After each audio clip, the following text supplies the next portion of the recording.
Ok, então. Então, a gente vai falar um pouco sobre manejo integrado de pragas, né? Eu trabalho há algum tempo já com MIP, desde pesquisa, falei que a cachorra ia aparecer, desde pesquisa, fiz mestrado, doutorado, pós-doutorado na Exalc e na Unesp, né?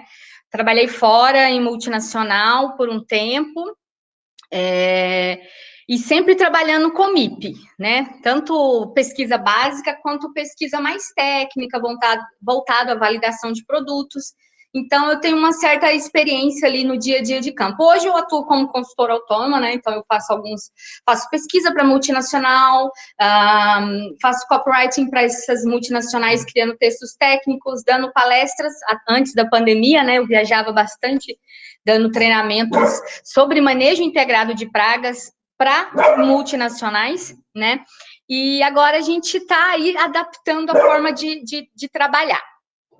Então, quando a gente vai falar de MIP, pessoal, hoje está na moda, né? O MIP ele é discutido há muito tempo, mas nos últimos anos ele tem ganhado ali um destaque, vamos assim dizer, justamente por causa do cenário que a gente tem em relação às pragas. Então, se a gente analisar, pegar um simples exemplo da cultura da soja. O pessoal que trabalha com soja, nós somos jovens, né? Eu me incluo nessa juventude. Se a gente analisar aí, conversar com os consultores mais antigos, há 15, 20 anos atrás, e tentar entender como era o cenário de pragas, né? Quais as pragas que a gente tinha numa lavoura de soja, por exemplo, a gente tinha uma espécie de percevejo, uma ou outra espécie de lagarta que ocorria ocasionalmente, né? E as aplicações eram feitas basicamente por calendário, né? Então, o agricultor, ele tinha um calendário de aplicações, de uma, duas aplicações que ele fazia ali, que ele já sabia quando isso ia acontecer, então ele sabia as datas dessas aplicações, e no período entre essas aplicações, ele podia ir para a praia e ficar tranquilaço, né? Hoje a gente tem um cenário diferente. Hoje a gente tem, só de lagarta, a gente tem em torno de 6, 7 espécies de lagartas, a gente tem várias espécies de percevejos, a gente tem ácaro, a gente tem mosca branca, isso tudo a gente falando de soja, hein, gente? E o número de aplicações passou para, no mínimo, 6 aplicações para as pragas, né? Então, o agricultor hoje, quando ele entra para fungicida, para doença, ele tem que aplicar para insetos, porque tem inseto o ciclo inteiro, né? E isso acaba causando alguns problemas no sistema, né? Porque você causa desequilíbrio, o excesso de aplicação desses inseticidas. Se você pensar, o tempo que você leva para desenvolver uma molécula nova é de em torno de 10 anos, e em 10 anos o cenário de pragas ele pode mudar completamente. Então, a dificuldade de você ter produtos específicos para alguns insetos é um pouco maior. Além disso, a gente tem uma outra situação que favorece o aumento desse número de insetos na lavoura, que é o nosso sistema de cultivo, né? Hoje a gente vê no Brasil algumas regiões que ela tem aí uma ponte verde durante o ano inteiro, né? Aqui nas áreas que eu presto consultoria, a gente tem lavoura o ano inteiro, até mesmo no inverno. A gente tem vazio sanitário para soja, mas a gente tira soja, bota milho, bota trigo, bota aveia, bota cevada, bota feijão. Em algumas regiões no Brasil, se você pegar áreas do centro-oeste, por exemplo, que você tem muitas vezes um regime de chuva, né, um pouco mais estendido, você consegue ter até 3 safras de soja, né? Você planta ali, tem gente que consegue fazer em pivô, planta bem, cultivares precoces, bem cedo, então você consegue ter isso aí, e isso gera uma ponte verde. E o que a gente percebeu sobre essa ponte verde? Se a gente analisar e ver essa imagem que eu estou mostrando para vocês, que tem aí uma tiguera de milho no meio de uma lavoura de soja, a gente passa a entender o porquê, por exemplo, essa lagarta que tem aí, que é a Spodoptera frugiperda, que é a lagarta do cartucho do milho, hoje ela está entre as principais pragas na soja. Por quê? Começa a sobrar esse milho que a gente tem dificuldade na dessecação de tirar ele, e essa lagarta, ela precisa se adaptar, né? Imagina, eu sempre faço a relação de quando a gente está numa festa, né? A gente está numa festa, você chega na festa e você, hoje eu vou ficar só na cerveja. Começa a tomar uma cervejinha. Lá pelas 3 horas, isso quando tinha festa, né, pessoal? Isso, 3 horas da manhã, acabou a cerveja. Só tem cachaça. O que acontece? Você vai embora da festa ou você segue, começa a beber a cachaça? A grande maioria das vezes você vai passar para cachaça, porque você quer continuar na festa, né? A festa continua se você tiver a cachaça, quiser beber a cachaça. A mesma coisa acontece com os insetos. Tirou o milho, não tem milho, só tem soja. Não é o principal alimento dessa praga, mas ela acaba se adaptando, porque é o que ela vai ter ali para sobreviver. E os insetos vão sempre pensar em sobrevivência. Outro fator aqui é a questão da seleção à resistência, né? A gente tem aí hoje plantas transgênicas resistentes a insetos, nós temos inseticidas, e a gente vai ver mais para frente como essa população resistente se estabelece no campo, mas a gente vê sobrando ali no campo de uma cultura para outra, justamente os insetos resistentes às tecnologias que a gente já tem disponível, seja um inseticida, seja uma planta transgênica.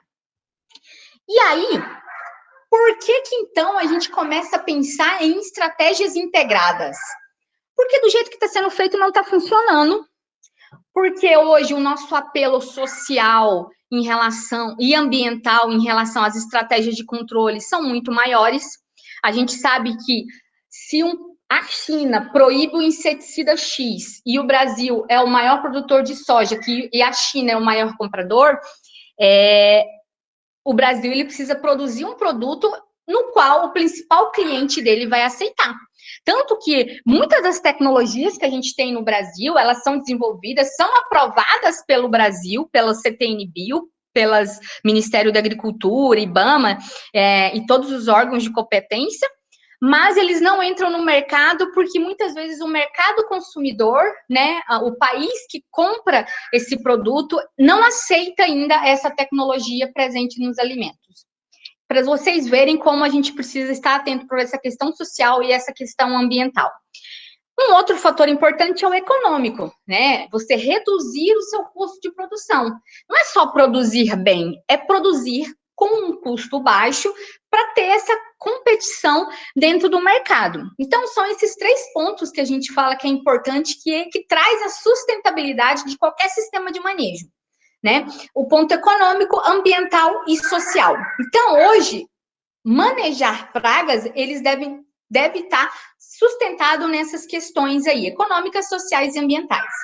E nesse sentido, o manejo integrado, ele vai se enquadrar muito bem. Por quê? O que é o MIP, né? É um sistema de manejo que considera ali várias estratégias de controle, visando reduzir o máximo de dano possível das pragas em questão.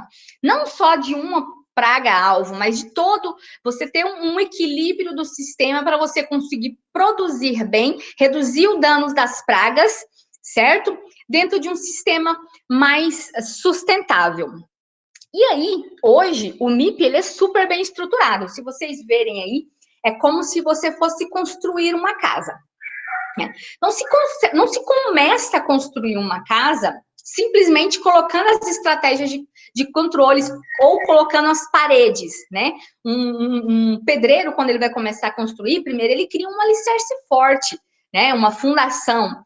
E qual que é essa fundação no manejo integrado? Como é que eu vou colocar as estratégias de controle de uma forma que seja sustentável dentro daqueles pilares, né? Ambiental, econômico e social. O primeiro ponto, o ponto principal do manejo integrado, ele passa pela identificação correta das pragas e dos inimigos naturais. Antigamente a gente falava em monitorar praga, mas a gente tem que identificar na nossa lavoura o que é inseto benéfico. Porque muitas vezes, para a escolha de determinada tecnologia, eu preciso identificar não só o alvo dessa tecnologia, mas os benefícios adicionais que essa tecnologia me traz. E aí, para a gente saber como utilizar, a gente precisa primeiramente saber separar. Eu estou num sistema sustentável, a lavoura ali, ela está saudável, ela tem inseto benéfico, porque nem todo inseto ele está se alimentando da planta, né? Existe uma cadeia alimentar ali no microambiente, no dossel de plantas. E o primeiro ponto é a identificação de pragas e inimigos naturais. Vocês estudaram entomologia aí, quem já fez pragas, provavelmente já ouviu falar dessas duas espécies de insetos. A gente tem duas espécies diferentes, apesar que na imagem a gente consegue ver que é muito parecido, né? A gente tem aí de um lado, na folha aí, o percevejo marrom da soja, e os quistozeros, que é hoje a principal praga da cultura, né? O maior número de aplicações na soja hoje é feito para esse percevejo. E do outro lado aí, a gente tem um outro percevejo que ele é predador, Podilus nigrispinus, que se alimenta de lagartas. Então, são insetos que visualmente são quase idênticos, mas que um se alimenta de planta e o outro se alimenta de outro inseto, um inimigo natural, um inseto no qual eu preciso preservar e o inseto praga eu preciso eliminar. Simone, como eu faço para diferenciar? Conhecimento.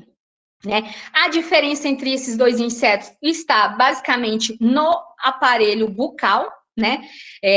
Cada um vai ter o aparelho bucal adaptado para o tipo de alimento que ele consome. O fitófago precisa, né, inserir o estilete na vagem da soja para poder sugar, então é bem mais comprido, mais fino. O predador é um pouco mais curto e mais grosso, porque vocês podem ver na imagem, ele suga as lagartas.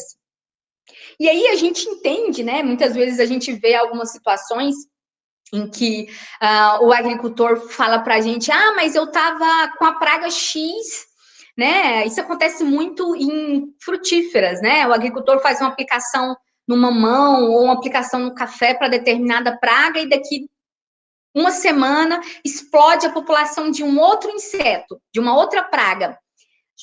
É por causa da eliminação dos inimigos naturais, né? Então, a gente tem que conhecer aqui o que é inseticida de amplo espectro, o que é inseticida específico, né?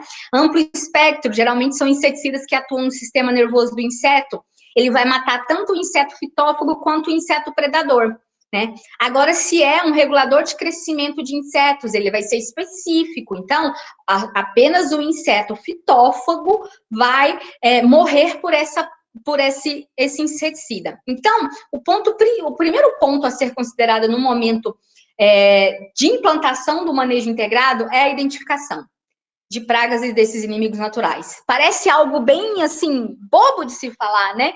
Mas é aí que está a fonte da maioria do erro e dos prejuízos na lavoura. Como que eu faço essa identificação? Através de monitoramento. E aí vem o grande desafio, né? Quanto maior as áreas, mais difícil é se monitorar. Não é tão simples, né? Eu estava conversando com a Gabriela sobre o uso de estratégias por sensoriamento remoto para monitoramento. Hoje, o que a gente tem, por exemplo, na soja? O monitoramento manual, né? Então, você vai entrar ali na lavoura, andar em zigue-zague, andar no perímetro, fazer o pano de batida, né? Não sei se todo mundo já conhece o pano de batida, mas você usa o pano de batida e vê o que cai ali quando você chacoalha as folhas de soja. Você tem aí armadilhas para monitoramento de mariposas, no caso de lagartas, né? É algo já consolidado, bastante agricultor tem utilizado. Então, mas é focado para lagartas, então você coloca aí um feromônio atrativo que vai perceber ali o momento em que essas mariposas estão colonizando a sua lavoura.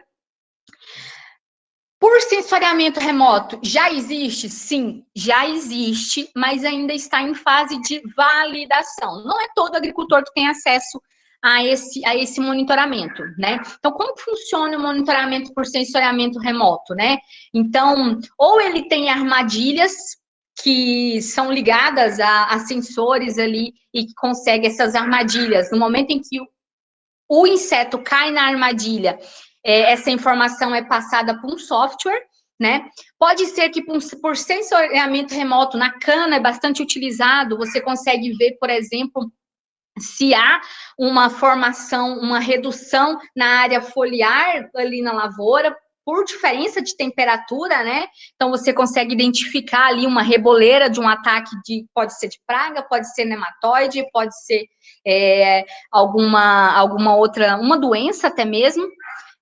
Mas para insetos, algumas coisas ainda são difíceis, né? Você vai identificar um percevejo, mas você não vai conseguir dizer qual espécie de percevejo é. Você tem 3, 4 espécies que causam o mesmo dano. Você tem lagarta, mas você não vai conseguir dizer qual espécie de lagarta. Você sabe que uma lagarta se alimentou ali, mas você não sabe dizer qual espécie que é, porque o software ainda não está adaptado para isso. Então, ainda tem espaço para muito, digamos, pragueiro trabalhar aí nas lavouras Brasil afora, certo? Com os dados de monitoramento em mãos, a gente tem, então, os níveis de controle. E aí, isso vai de cultura para cultura. Quem trabalha com soja tem que conhecer de soja, quem trabalha com milho tem que conhecer de milho. E cada cultura tem os seus níveis de dano. Em algumas regiões, aqui eu sempre gosto de chamar atenção, porque essa tabela que eu tenho aí, por exemplo, que fala que o nível de controle para a lagarta Chrysodeix includens, a falsa medideira, que é uma das principais lagartas pragas na soja. São 20 lagartas por metro. Número polêmico, que agricultor nenhum espera 20 lagartas por metro para poder fazer a aplicação de um inseticida, né? A gente sabe que isso é um dado da Embrapa, trabalho desenvolvido para a Embrapa, tanto que para algumas, por exemplo, para as espécies de Spodoptera, que fala aí 10 lagartas por metro, foi até um trabalho meu, que foi utilizado para determinar esse valor, né? 30% de desfolha. Mas a gente tem que entender que as cultivares plantadas no Paraná, as cultivares plantadas no Rio Grande do Sul, as cultivares plantadas lá no Mato Grosso, ou lá no oeste da Bahia, lá no Tocantins, cada lugar tem uma cultivar diferente, adaptada para aquela região.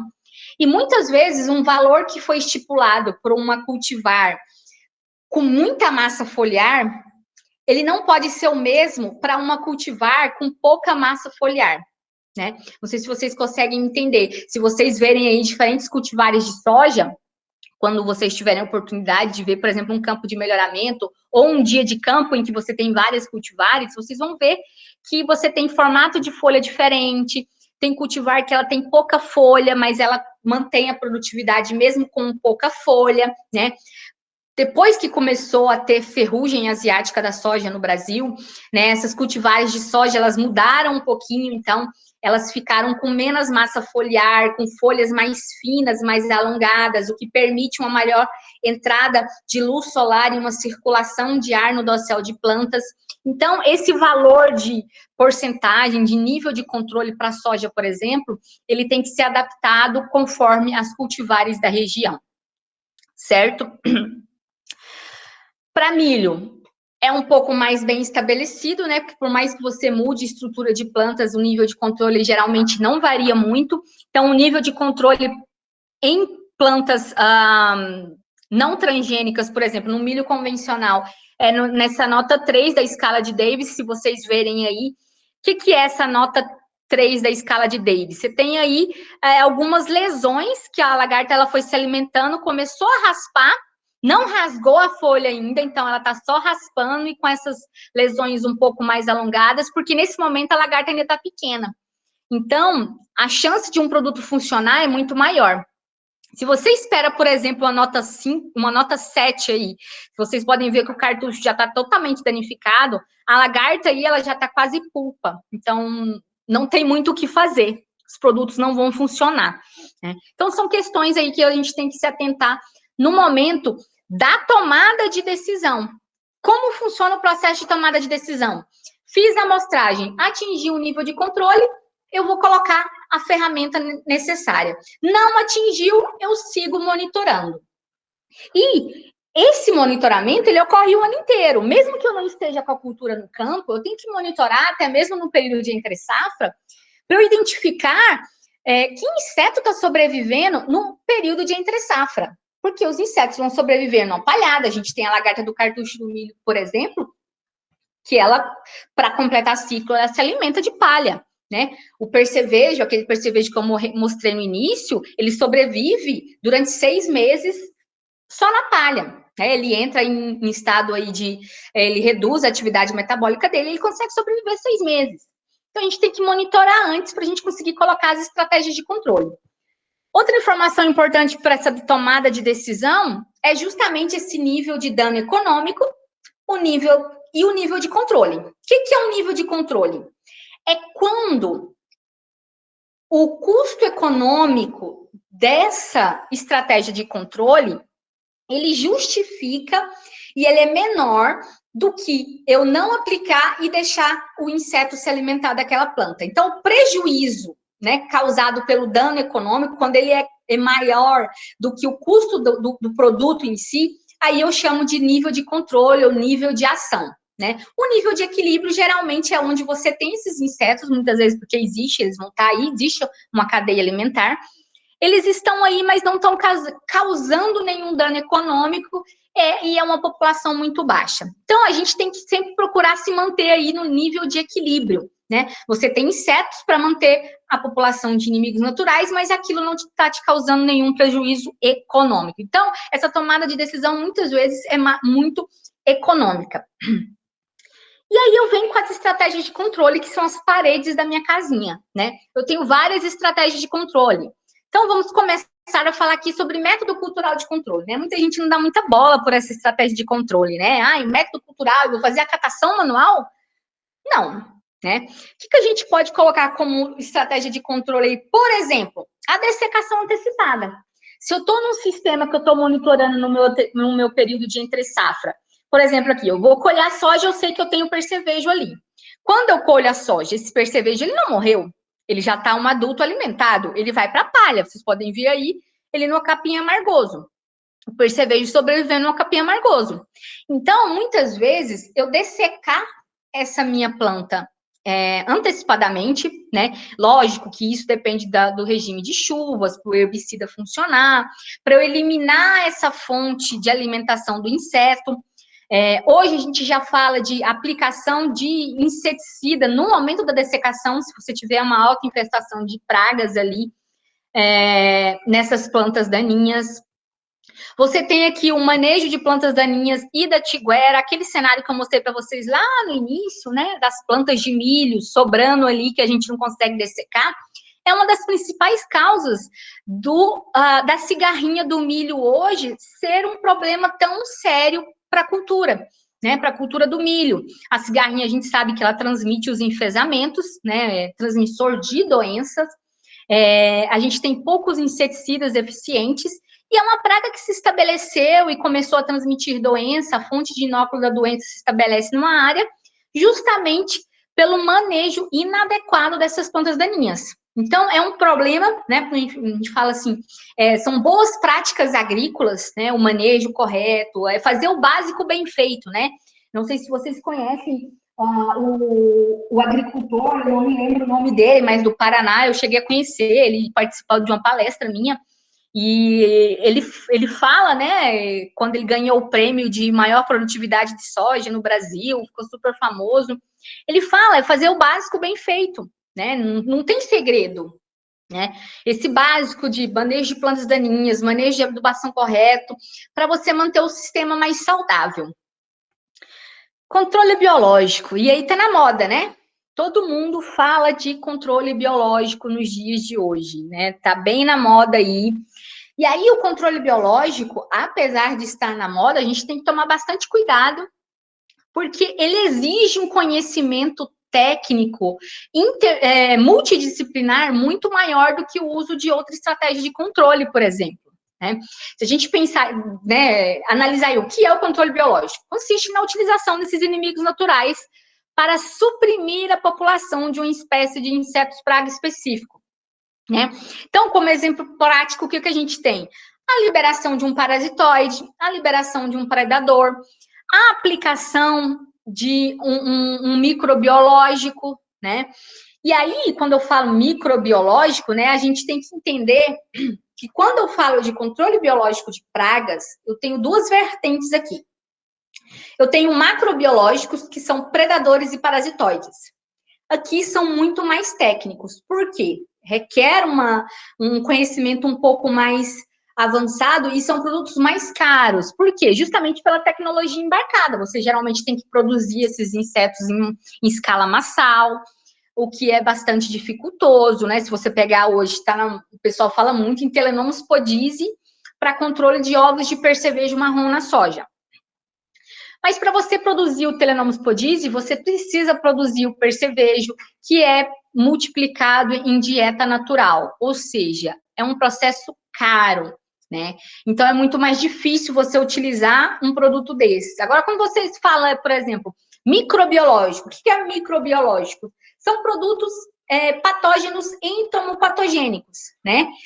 Que causam doenças nos insetos. Pode ser um fungo, uma bactéria, um vírus. Esses microbiológicos são muito mais populares. Por quê? O método de aplicação é muito semelhante à aplicação. É quase igual, né, à aplicação de um inseticida convencional. Então, a tecnologia de aplicação é muito mais fácil, né? A produção é muito mais fácil, você produzir fungo, uma bactéria, um vírus em escala massal. Imagina, para você produzir um BT, você precisa ter uma estrutura para tonéis, galões, para criar solução ali dentro. A mesma coisa para vírus, a mesma coisa para fungos, às vezes são produzidos em arroz. Então, é mais fácil você produzir e aplicar um microbiológico. Por isso que a gente tem no mercado hoje muito mais produto biológico registrado do que macrobiológico.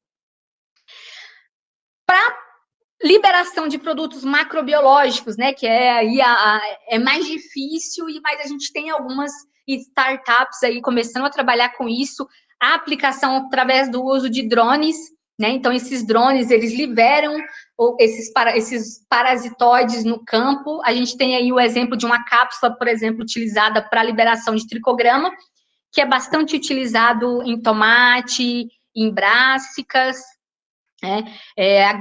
em cana, é bastante utilizado. A cultura da cana é um exemplo clássico, onde o micro e o macro é bem utilizado em larga escala, né? As usinas produzem esses produtos. A gente tem, sobre controle biológico, então, vou ficar por aqui, porque senão a gente não consegue falar das outras coisas. A gente tem muito mais coisas para se falar, mas a gente está aqui só mostrando quais são essas tecnologias. Lá dentro dos pilarzinhos lá do manejo integrado, a gente tem também o controle químico, que é o mais utilizado e o mais fácil de ser utilizado, né? Hoje, o controle químico, até mesmo, a gente sabe que as multinacionais de controle químico, elas têm entrado para o ramo do microbiológico, por causa da semelhança no método de aplicação, mas o químico ainda é a principal estratégia devido à facilidade de uso, devido à facilidade na tecnologia de aplicação, a facilidade em produção dessas moléculas químicas sintéticas. Então, e até mesmo posicionamento da tecnologia de forma técnica, né? É muito mais simples, né? A praga atingiu um nível tal, você põe a dose tal, então é muito mais fácil esse remédio do que uma outra estratégia. Então, não vou aqui entrar nos produtos utilizados, né, porque a gente teria que ter um pouco mais de tempo, mas tem algumas informações que eu acho importante dentro do manejo integrado, que a gente não perca essas informações e essas boas práticas no uso do controle químico que tem se perdido. Primeiro ponto, utilizar os inseticidas seletivos, preservando os inimigos naturais. Lembra lá no início que eu falei dos inimigos naturais, que eu tinha que matar a praga e não matar o inimigo natural. Inseticida seletivo, ele vai funcionar para isso. A seletividade, ela vai servir justamente para isso. Como é que funciona essa seletividade e a integração com o controle químico biológico? Controle químico, produtos fitossanitários sintéticos, inseticida, fungicida, herbicida. Agentes biológicos, parasitoides, predadores e outros micro-organismos, certo? Como é que funciona a seletividade? Eu tenho a seletividade fisiológica e a seletividade ecológica. A seletividade fisiológica, ela é inerente ao produto, à molécula química do produto. Então, eu tenho uma molécula, né, que a praga e o inimigo natural vão receber essa molécula, vão ter contato com essa molécula, e quando o produto é seletivo fisiologicamente, essa molécula vai matar a praga e não vai matar o inimigo natural. Isso, seletividade fisiológica. Quando ele é não seletivo, ele vai afetar a praga e o inimigo natural. Simone, um exemplo de produto seletivo que a gente tem aí. Por exemplo, reguladores de crescimento de insetos, né? São produtos específicos para praga X, que aquela molécula ela vai agir somente no organismo daquele inseto específico, que é o praga. Não vai atingir o inimigo natural. Um exemplo de um produto não seletivo. Por exemplo, inseticidas do grupo piretroides, né? Que atua no sistema nervoso do inseto. Geralmente, quando o inseticida ele atua no sistema nervoso do inseto, ele é não seletivo. Por quê? O sistema nervoso dos insetos pragas e inimigos naturais é o mesmo. Então, essa molécula é o que a gente chama de amplo espectro. Ela vai matar os dois.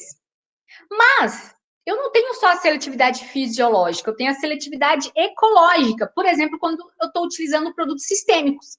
Quando eu faço, por exemplo, um tratamento de sementes, né? Esse tratamento de semente, ele vai afetar apenas a praga e não afeta o inimigo natural. Por quê? O inimigo natural não vai se alimentar da planta, que é de onde o inseto vai adquirir esse produto químico. Então, ele acaba sendo preservado, né? Não sei se ficou bem claro. Não sei se ficou bem claro a questão da seletividade fisiológica e ecológica. Falando em tratamento de sementes, então, quando eu falo em tratamento de sementes, é uma prática hoje totalmente normal, né? Se tratava para doenças antes, apenas para doenças, principalmente para doenças aí de solo, né, fungos de solo.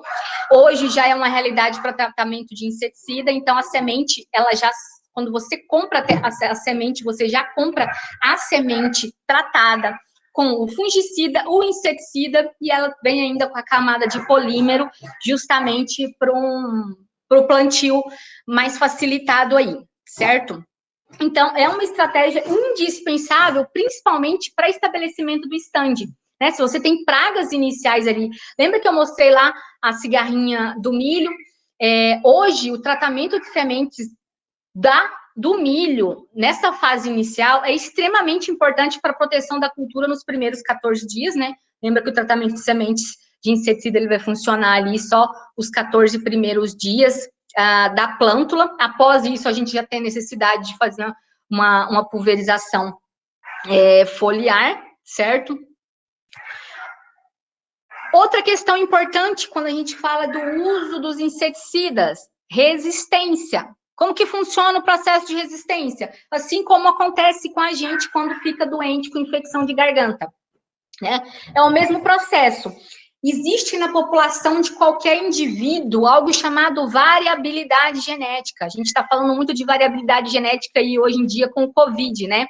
Então, tem gente que é sintomático, tem gente que é assintomático, tem gente que dorme com a pessoa que tem o Covid, que está com Covid e não pega o Covid. Por quê? Porque ela é geneticamente resistente àquela doença. Então, em relação aos insetos, quando eu tenho uma molécula de inseticida, ela não é uma molécula que vai controlar 100% daquela população daquela espécie. Isso é estratégia de sobrevivência, né? A variabilidade genética existe justamente para preservação das espécies. Então, quando eu aplico um inseticida, vocês podem ver aí, a grande maioria dos insetos, eles vão ser suscetíveis, está representado aí pelo azul, e ele vai morrer. Eu vou conseguir controlar quando eu aplicar um inseticida. Só que eu vou ter inseto migrando de outra região e vai sobrar o resistente também. Quando esse resistente sobra, ele se multiplica e se estabelece. Se eu insisto na mesma molécula de inseticida, aquele indivíduo ele é resistente àquela molécula. Eu posso aplicar o produto, aumentar a dose, ele vai continuar sendo resistente. Isso é um dos casos. Em alguns casos, a gente tem intolerância, aí o aumento da dose pode funcionar para reduzir essa população. Mas quando eu estou falando dessa resistência genética, eles vão sobrando. E o que vai sobrando no campo aos poucos? Justamente os indivíduos resistentes.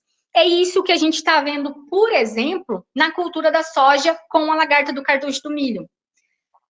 A lagarta do cartucho que está sobrando e está se estabelecendo na soja, ela já é resistente à maioria dos grupos químicos de inseticidas que a gente tem disponível, né? Que já é bastante utilizado na cultura do milho. E aí vem a dificuldade do controle. Para eu quebrar isso aqui, o que precisa ser feito? Rotacionar mecanismos de ação. E aí o IRAC, né, que é o órgão que regulamenta o manejo de resistência a inseticidas e a plantas BTs no Brasil, eles têm um material muito legal que mostra sobre o manejo de resistência, tanto em plantas BTs como em plantas não BTs e inseticidas. Como funciona esse rotacionar? Primeira aplicação, inseticida do mecanismo de ação X. Olha lá, posso colocar um inseticida do sistema nervoso, do inseto. Segunda aplicação, eu vou utilizar um produto que age no sistema digestivo.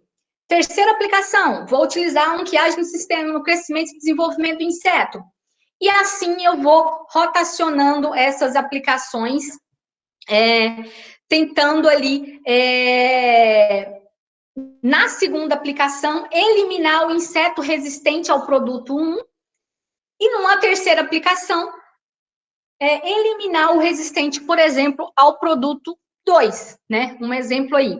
Então, quando a gente for trabalhar com controle químico, a gente tem que sempre pensar em seletividade e em rotacionar os mecanismos de ação. Outro ponto importante do uso dos produtos químicos, tecnologia de aplicação.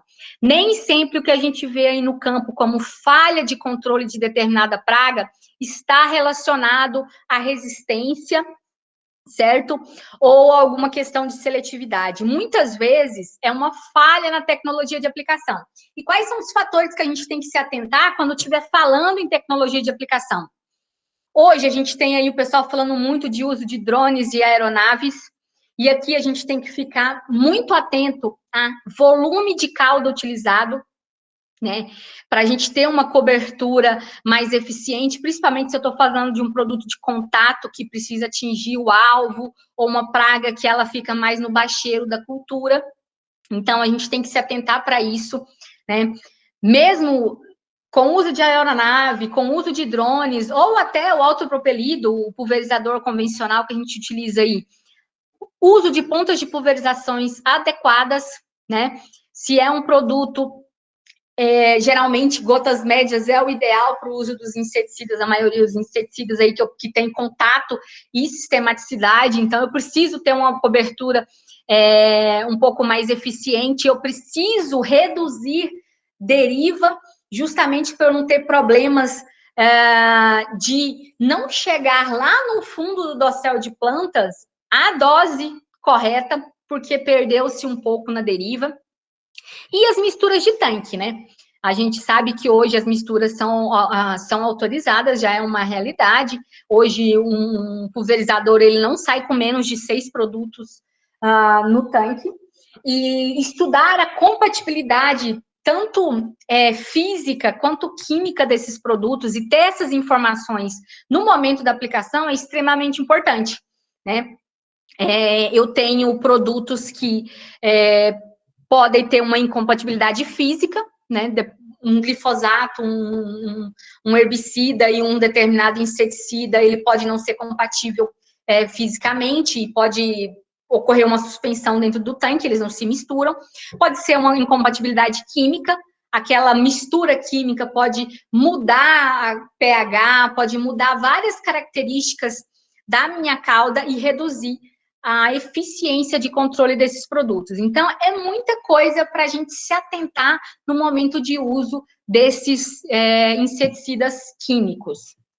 Deixa eu só ficar de olho na hora aqui. Método legislativo. A gente quase não fala, a gente tem mais questões quarentenárias, né? Evitar a entrada de pragas de outras áreas, de outras regiões para as nossas áreas. Mas a gente tem também medidas obrigatórias de controle. Um exemplo que a gente tem para o controle de pragas na cultura do algodão, que a gente tem uma recomendação, uma medida obrigatória, né? regulada por lei, que após a colheita do algodão, toda lavoura deve ser eliminada, as soqueiras dessa lavoura, para a gente reduza os restos vegetais e a gente não tenha um ambiente favorável à multiplicação do bicudo do algodoeiro, que é hoje a principal praga da cultura do algodão. Resolve o problema? Não resolve. Mas essa é a grande questão do manejo integrado. Se a minha estratégia quarentenária, meu método legislativo, ele reduz 10% a infestação da praga, o controle biológico vai me reduzir mais 20%, um método cultural me reduz mais 10%, aí o químico me dá 50% de controle. Vê que as paredes vão dando sustentabilidade ao telhado de manejo, né? Se uma estratégia falha, você tem outra estratégia segurando aquele telhado para manter o sistema de manejo sustentável do ponto de vista econômico e de controle.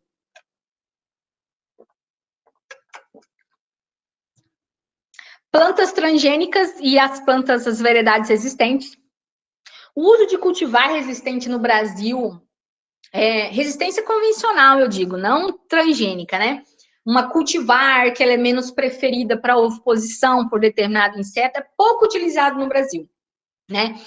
Porque muitas vezes o pessoal não vê esse benefício dentro do sistema integrado. Mas a gente tem as plantas transgênicas, que é uma realidade. A gente tem planta transgênica, a gente tem milho, soja, algodão, todos resistentes a insetos. Como funcionam essas plantas transgênicas, né? As famosas plantas BTs. BTs vêm de Bacillus thuringiensis. É uma bactéria que era utilizada e ainda é utilizada para controle biológico em culturas como tomate, em que você não tenha uma planta BT, uma planta transgênica BT, é bastante utilizado o BT como produto biológico. Então, o que fizeram? Inseriram na planta do milho, do algodão e da soja, e agora cana também, a gente também tem cana BT, o gene que expressa a proteína do Bacillus thuringiensis, a proteína ativa de controle. Então, como que funciona? No momento que a lagarta se alimenta dessa planta, ela ingere essa proteína. Essa proteína ela vai se ligar aos receptores dentro da membrana do intestino do inseto. Quando ela se liga nessa membrana, ela se ligou num local que não era dela, certo? Então, vai formar um poro ali, porque não completou aquela ligação.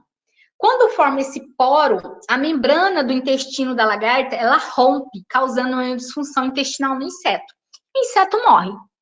Super eficiente, né? Porque a planta, ela expressa essa proteína 24 horas por dia, 7 dias por semana, durante o ciclo da cultura inteirinho. Por que isso é um problema?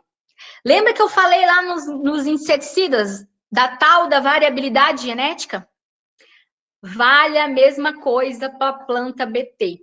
Então, como que vai funcionar nesse caso aqui do BT, já que o ingrediente ativo ele está sendo aplicado, né, exposto todos os dias e o tempo todo? Então, o que essa variabilidade genética me diz? Que eu tenho um indivíduo resistente. Vocês agora, vou puxar vocês para genética. Todo mundo lá no ensino médio lembra das leis de Mendel, azão, azão, azão, azinho, azinho, azinho. O resistente é o azinho, azinho, é o homozigoto recessivo. Está simbolizado por esse vermelhinho aí. Ele vai se alimentar de uma planta BT e não vai morrer. A grande maioria vai ser homozigoto dominante, é o azão-azão. Ele vai se alimentar do BT e vai morrer. Só que eu tenho também o tal do heterozigoto. Hétero vem de diferente, então eu tenho de resistência e o de suscetibilidade. Quando eu tenho os dois, se o caráter dominante é a suscetibilidade, é o azão, então ele vai se alimentar e ele vai morrer, certo? Só que, o que acontece quando eu tenho essas mariposas copulando ali? Vamos supor que essas mariposas deram origem às lagartas, certo? Então, as lagartas que são azão, azão, azão, azinho, vão morrer. Mas se eu tiver a mariposa azão, azinho, e ela copular com um azinho, azinho, na minha prole, eu vou ter o aumento do azinho, azinho.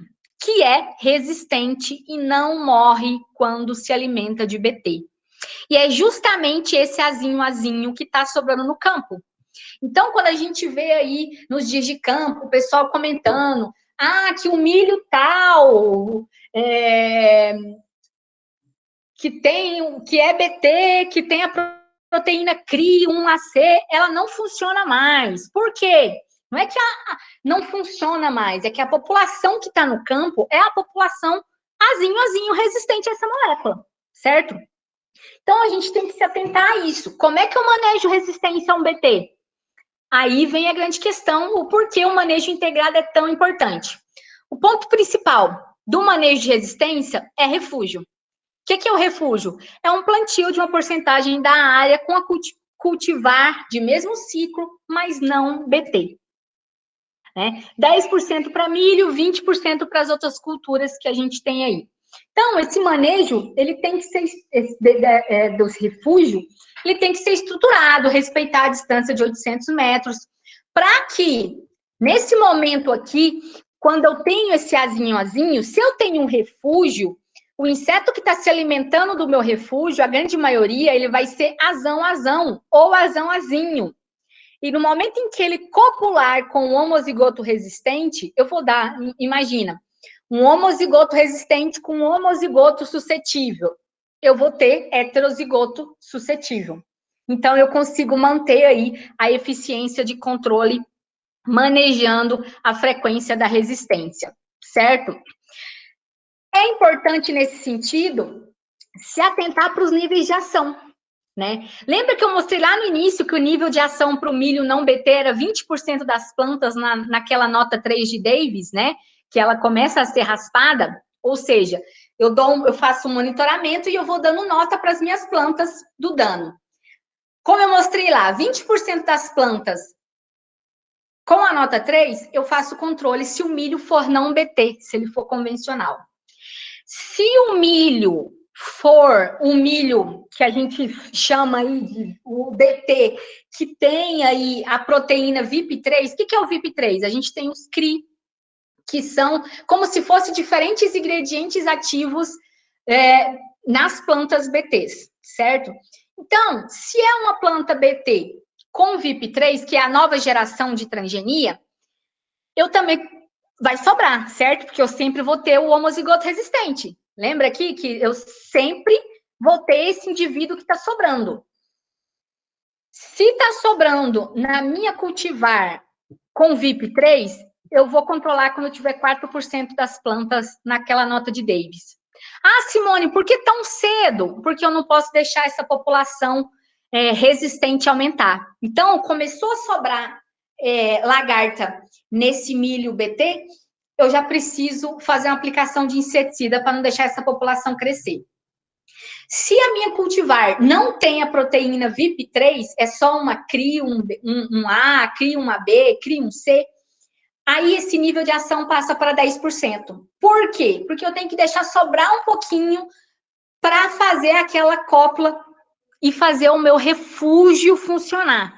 Então, eu preciso recuperar a suscetibilidade dessas cultivares que já estão aí no mercado e eu preciso conseguir recuperá-las, porque a gente não tem cultivares, proteínas novas sendo lançadas até 2023, 2024. Não tem proteína nova vindo no mercado, e se a gente não recuperar a suscetibilidade dessa população no campo, daqui a pouco a gente não consegue produzir por causa de praga. Para a soja, aquele mesmo esquema, né? Os níveis de ação não vão mudar do início lá que eu falei para vocês em relação às plantas BTs ou com CRI ou VIP, até mesmo porque a gente só tem na soja o CRI, a gente não tem VIP3 ainda na soja, mas está por vir, né? Se Deus quiser, está chegando aí no mercado, e a gente vai ter mais uma estratégia de controle aí disponível. Então, pessoal, o MIP, a grande sacada do MIP é a tomada de decisão com uma base sólida E não utilizar uma única estratégia de controle. Eu tenho sempre que ter, no mínimo, 2 ferramentas de controle para manejo daquela praga específica. Se eu estou pensando em lagarta, eu tenho que ter ao menos 2 estratégias de controle. Se eu estou pensando em percevejo, eu tenho que ter, no mínimo, 2 estratégias de controle. Para, se uma falhar, a outra segura o telhado e eu consigo manejar essa praga de uma forma mais eficiente. Sempre gosto de passar uma mensagem chave, assim, né, que é para ficar martelando na cabeça das pessoas quando for pensar em manejo integrado, porque é muita informação, é muita estratégia. E é óbvio que quando vocês saem agora para o mercado de trabalho, você não vai lembrar de todas as estratégias para todas as pragas. Aí, se você vai trabalhar com a cultura X, com café, com frutífera, com algodão, com soja, aí você começa a se familiarizar com os produtos e com as estratégias disponíveis para cada um. O que não muda? Os princípios que eu passei para vocês, o sistema de manejo e as boas práticas do uso de cada um.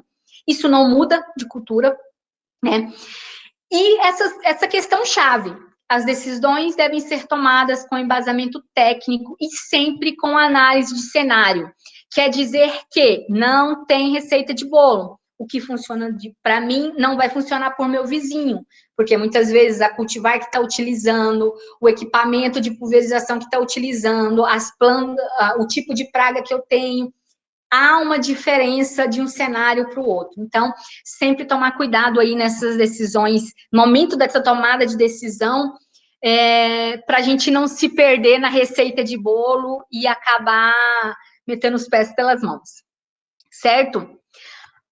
Bom, aqui vocês têm meu e-mail de contato, se vocês precisarem de qualquer coisa, né, saber aí quando voltar os eventos presenciais, em que lugar que eu vou estar dando palestra, qualquer dúvida técnica, o que eu não souber responder, a gente tem um networking bem estruturado, a gente consegue encaminhar para algum outro profissional, né, a gente está sempre trocando, discutindo alguns assuntos, assim, trocando as informações. Tem meu Instagram pessoal e a minha página técnica, né, TecMip. A gente trabalha aí, eu preciso ser mais ativa no manejo nessa página técnica e postar mais assuntos, termos técnicos do dia a dia, mas que é tanta correria que a gente não consegue, né?